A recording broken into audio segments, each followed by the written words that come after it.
नमस्कार दोस्तों। 100 शब्द प्रति मिनट की गति से संपादकीय डिक्टेशन स्टार्ट होगी 3 सेकंड बाद। स्टार्ट। चीन ने अंतर्राष्ट्रीय समुद्री कानून की संयुक्त राष्ट्र की संधि को चुनौती देने की ठान ली है। इसी दिशा में उसने बड़ा कदम उठाते हुए दक्षिण चीन सागर और पूर्वी चीन सागर पर अपने समुद्री कानून लागू कर दिए हैं। इन कानूनों के जरिए चीन सीधे तौर पर अंतर्राष्ट्रीय समुद्र में अपनी दखल बढ़ाते हुए विस्तारवादी नीतियों को बेहिचक अंजाम दे रहा है। इस नए समुद्री कानून के मुताबिक अब चीन की समुद्री सीमा से गुजरने वाले सभी समुद्री जहाज़ों को चीनी अधिकारियों को तमाम तरह की जानकारियां देनी होंगी। अगर किसी विदेशी समुद्री जहाज़ ने चीन को मांगी गई जानकारी नहीं दी तो उसके खिलाफ कार्रवाई के लिए स्वतंत्र होगा। दरअसल समुद्री नौवहन को अपने हिसाब से संचालित करने के लिए चीन ने यह कानून थोपा है। चीन इस कानून के बहाने दक्षिण चीन सागर में दूसरे देशों की समुद्री सीमा में घुसपैठ करेगा और साथ ही दक्षिण चीन सागर के नौवहन मार्ग पर अपनी दावेदारी मजबूत करने की कोशिश करेगा। दरअसल दक्षिण चीन सागर से 246 लाख करोड़ रुपए का व्यापार होता है। इस रास्ते से भारत भी सालाना लगभग 14 लाख करोड़ का कारोबार करता है। दरअसल यह दुनिया का एक महत्वपूर्ण नौवहन मार्ग है जिससे दुनिया के कुल समुद्री कारोबार का 1/3 कारोबार होता है। आशंका जाहिर की जा रही है कि चीन नए समुद्री कानून के बहाने पूर्वी चीन सागर और दक्षिण चीन सागर जाने वाले विदेशी जहाज़ों को परेशान करेगा। इससे कई देशों के साथ चीन का विवाद खड़ा होने का खतरा सर पर है।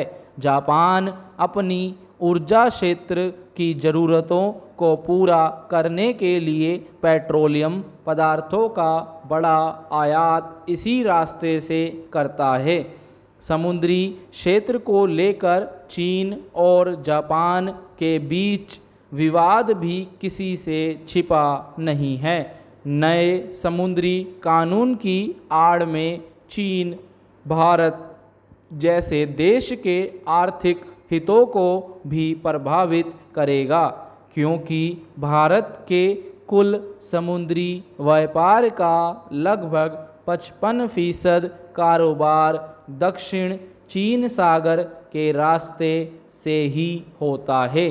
चीन की इस नई हरकत का असर अब यह पड़ेगा कि जापान, दक्षिण कोरिया और आसियान के कई देशों के साथ होने वाले व्यापार में भी भारत के लिए बाधाएं खड़ी हो सकती हैं। वियतनाम के समुद्री क्षेत्र में मौजूद गैस और तेल की खोज के लिए भारत और वियतनाम के बीच समझौता भी हुआ है। चीन शुरू से इस समझौते पर आपत्ति जताता रहा है।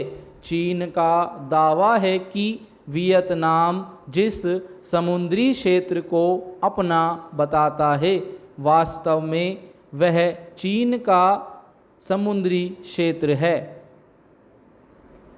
समुद्री क्षेत्र में चीनी विस्तार की नीति स्पष्ट है। चीन ना तो इतिहास की परवाह करता है, ना ही अंतर्राष्ट्रीय कानूनों और संधियों को मानता है, बल्कि अपने गलत दावों को मजबूत करने के लिए वह इतिहास का इस्तेमाल अपने हिसाब से करता है। विस्तारवाद को अंजाम देने के लिए इतिहास के प्रमाणों के साथ तोड़ मरोड़ भी करता ही रहा है। चीन ने फिलहाल जो समुद्री कानून बनाए हैं वे अंतर्राष्ट्रीय संधियों और कानूनों का स्पष्ट उल्लंघन है। नदियों और समुद्र में अपनी विस्तारवादी नीतियों के कारण चीन दूसरे साम्यवादी देशों से भी उलझता रहा है। वियतनाम और रूस इसके उदाहरण हैं। पिछली सदी में 60 के दशक में चीन और तत्कालीन सोवियत संघ के बीच संघर्ष हुआ था और इस संघर्ष का कारण उसरी नदी के द्वीप थे जिन पर चीन अपना दावा करता था।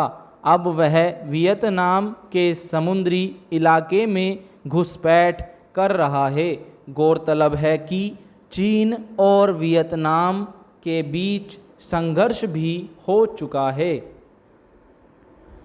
चीन ने दक्षिण चीन सागर में कई मुल्कों को परेशान कर रखा है। वह दक्षिण चीन सागर में वियतनाम, मलेशिया, इंडोनेशिया, फिलीपींस के समुद्री क्षेत्र पर दावे ठोकता रहा है और इन्हें अपना क्षेत्र बताता रहा है। हालांकि इस तरह के दावे वह लंबे समय से करता रहा है और इनके पक्ष में इतिहास का हवाला भी देता रहा है।